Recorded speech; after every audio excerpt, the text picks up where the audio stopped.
Hello, welcome to another episode of the Horror Vision Horror Podcast. My name is Sean. And I'm Missy.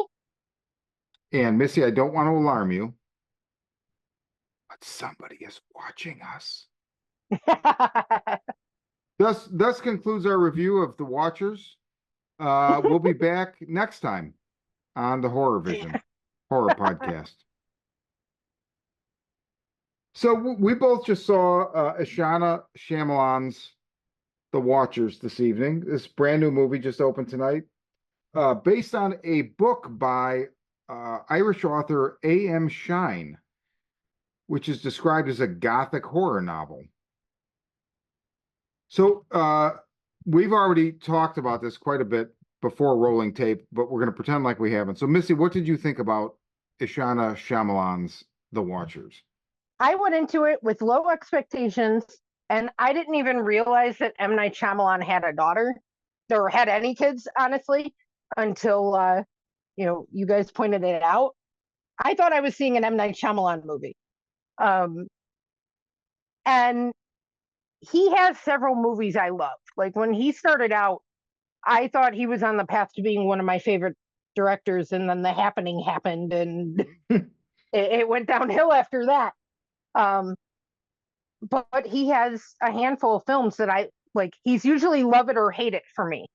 And I went into this thinking it was his movie and not really knowing anything about it other than it was new and you wanted to cover it, and it was my day off, so I like going to see movies. And so I had no idea what I was getting into. I hadn't even seen a trailer for it. I knew nothing about it. I dug it. Like I enjoyed it. I think it was an interesting blend of, it felt folk horror-ish to me. So I guess a modernized version of a little bit of that stuff. I didn't find it super predictable. I was actually kind of surprised by how it played out. I had a different theory about how it was going to go. To me, it's not a bad popcorn flick. I mean, if you liked other M. Night Shyamalan movies, even though this is his daughter, like you can see there's a lot of similarities between the way they make films. I mean, if you like some of his movies, you might like this. I didn't think it was a bad time. And I mean, it turned out to be it kind of gave me a monster. Kind of, sort of. I thought the performances were good, especially Dakota Fanning. It's beautifully shot. It had some interesting imagery that I really liked. I don't know. How do you feel? So I definitely think if you're listening to this and you like M. Night Shyamalan's movies, I think you'll dig this. Especially if the ones you like are Lady in the Water or The Village. Those are two of my favorite ones, and I know nobody else liked them. This has some similar energy, I guess. I haven't seen anything he's done at all since Lady in the Water, which I've absolutely no memory of other than just like watching it, forgetting it while I was watching it. I feel like I felt like I was watching The Village, and so I don't see his movies. He's a 100%. A new M. Night movie comes out, I don't see it. It's just not something I'm going to do. The reason why this intrigued me is because Ishana Shyamalan had a lot to do with a TV show that ran 4 seasons on Apple TV called Servant that I for the most part, really, really like. Now, M. Night and his daughter were both, I don't know if M. Night directed any. Ishana definitely directed some episodes. They produced, but that's Tony Baskalop's brainchild. He was like the creator and I believe the showrunner. And I realized in watching this, The Watchers, that everything I like about Servant has nothing to do with Shyamalan's and everything to do with Tony Baskalop, because I I just did not like this movie. It's very well made as far as the craft behind it, but you know, a really good cast too. I didn't care for Dakota Fanning at all. I mean, she was fine, I guess. I don't know, but Georgina Campbell from Barbarian, Owen Foray from Mandy and the Netflix Texas Chainsaw Massacre and All You Need Is Death and so many movies recently. I love that she's got such a post Mandy career. And John Lynch, the like the cast is a really strong cast. And it's not that Dakota Fanning does a bad job. I don't know. I didn't connect with her character in any capacity whatsoever. And I felt like she was one dimensional, which wasn't necessarily her fault. It was, I think, more the writing. But it's a very well made movie, but it was like a solid 3-star, no heart on Letterbox for the craft until the third act. And the third act, I mean, every fucking thing they did that was a Shyamalan kind of twist, I saw coming, but was like, they won't do that because it's so obvious. And then they did it. And I was like, are you fucking kidding me? Come See, and on. I didn't feel that way. I mean, I don't want to blow anything for anyone who hasn't seen it, but it surprised me. I thought it was going to go in a different direction. And Yeah. I mean, there was like a moment, this isn't a spoiler in any capacity, where, you see it in the trailer, they're like standing in front of this, to them it's a mirror, but it's actually a window, right? And they know it. And the first thing I thought, and this is not what it turns out to be, but I was like, if they are the watchers because the reflection is there, I'll fucking burn this whole theater to the ground. So I was glad that that was not the case. Um, but there were just certain things about it where I was like, and it's that Shyamalan thing. I feel like he thinks nobody saw the Twilight Zone but him. Or so I don't know. I don't understand exactly how to put it better than that. But like I love Signs. I will die on that hill.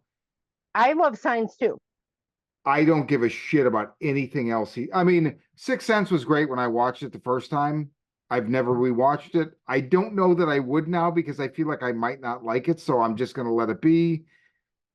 I hated Unbreakable when I first watched it until the Really? third act, until the reveal, and I was like, "Oh, that's Okay. amazing." I I've love never watched it Unbreakable. again. And The Village, I've said it on here before, it is the best monster movie I've ever seen, except, oh, the twist is it's not a monster movie. So I was like, go fuck yourself. And that's it. I just don't care for what he does, but I know a lot of people do. This is the fullest. I go on Thursday nights all the time to see the first or second show, for a new movie. Hmm. The fullest one I've been to in, maybe since I've moved here. Mine had quite a few people in it too, Because it's a like a lot Shyamalan. more than I'm used to. And I mean, yeah, I feel like Shyamalan, when he misses hard, but when it hits, like, I don't know, I love Unbreakable. I don't care for Glass, but I like Unbreakable. I mean, Split, The Village, Lady in the Water, Signs. I think they're all good films. Um, and Lady in the Water is my favorite because it's very unique. It's not That's not like anything I've seen before. Mm-hmm. And I always figured that the reason people didn't like it is because it was too weird. Um, but this one, I saw a lot of similarities to The Village, and again, I like that one, but I know everybody else hated it. I think this used its setting really well. I loved the way, like, you're in this very secluded wilderness, and Yeah. the way the trees, the birds, all of it. I didn't feel like Dakota Fanning was one dimensional. She was the character I connected to. I think she's supposed to, like, in the beginning of the story, she's lost. and she's been lost her whole life, which is why she was always mimicking other things. Hmm. I liked the way the movie uses mimicry, reflections. I feel like there's a lot of symbolism that I I don't feel comfortable pointing out because it's, No, don't point it. You're 100% correct. but I feel like I mean, if you can just buy the ticket and take the ride, I think there's a lot there. It's got kind of a slow start, but once it gets rolling, I wasn't bored. I wasn't checking my clock. Like I was engaged with it, and I thought it told a story that we haven't seen 100 zillion times. I See, mean, I felt like I'd seen everything in this movie multiple times before. I mean, I just felt like it was like an idea from this movie, an idea from this movie. I can't give you any specifics, but mhm. it just felt so tired to me. And Okay, there's a lot of metaphor, but I felt like, they just can't. I was like, I get the metaphor. Oh, but in case you didn't, let's double down on it again. It's like, no, I got it the first time. Well, are you sure? Because we can do it again. No, I get it. You stop. No, we'll do it again just to be sure. Okay, you just keep doing that. I mean, also, I recognize like my baggage is I don't like Shyamalan. So this right. reminds me, it's very much under that same tone. Mhm. Of course it is, right? I mean, it's his kid. So it makes sense. There's nothing wrong with that. So if you like Shyamalan's movies, You'll probably like this. I think you'll like this. I mean, we left the theater. I heard one woman exclaim, I thought that was awesome. So great. I wish I had at least thought it was mediocre, but I didn't. I mean, I didn't have high hopes, but man, I was really just nonplussed. I mean, and like I said, like for 2 acts, I was like, it's a 3 stars for crafts. It's it for craft. It's fine. It's beautiful. I love Ireland. It's very similar right now. I'm watching a show on Netflix called Bodkin. That's like this like mystery or murder. I don't know. And Okay. it takes place in Ireland. And I don't really like the characters or the story, but I love all the Irish characters and I love the Irish countryside. So I'm like, I guess I can watch this because of that. But like while we're watching it, I'm just like, oh God, these people just suck. They bore me. And it was just kind of similar. I Okay. don't know. It it just didn't work for me. But I think it'll work again. If you're listening and you like Shyamalan, Then you're probably gonna like this because I honestly I did not know he had kids that were also directors. I didn't find out that this was his daughter till after I'd seen the movie. I thought it was his movie. And if you like him, you'll probably like this. Or at least if you like the movies I called out, because those are the ones I see more similarities with. yeah, definitely, definitely. Is this her first film? His daughter, Ishana? Yeah. So Ishana Shyamalan, she directed 6 episodes of Servant and she did The Watchers. So Okay. I'm sure there'll be more. I'm pretty sure this is probably gonna do pretty good. And good. And and knowing that it's a first film, like I give it a little more credit. You know, Yeah, I mean it's definitely well made. it's a And very well done first film. so she was like second unit director on that movie he did called Old. I haven't seen that one. I guess really that's more it. It looks like I didn't realize Servant, I guess, is really where she cut her teeth. And Servant's very good. I have some issues with it, but overall it's really good and it's got a great cast and I feel like, everybody involved does a good job. But it's like clearly there's not a lot of Shyamalan imprint on it, which is to me a very good thing and probably why I liked it so much because I remember being shocked and that was just like I said what made me think, oh, maybe like I'll like her stuff because I like Servant. But yeah, I just this was not for me. So okay, well that's the Watchers and this is the Horror Vision. I am Sean. And I'm Missy. And we'll see you through the one-way glass.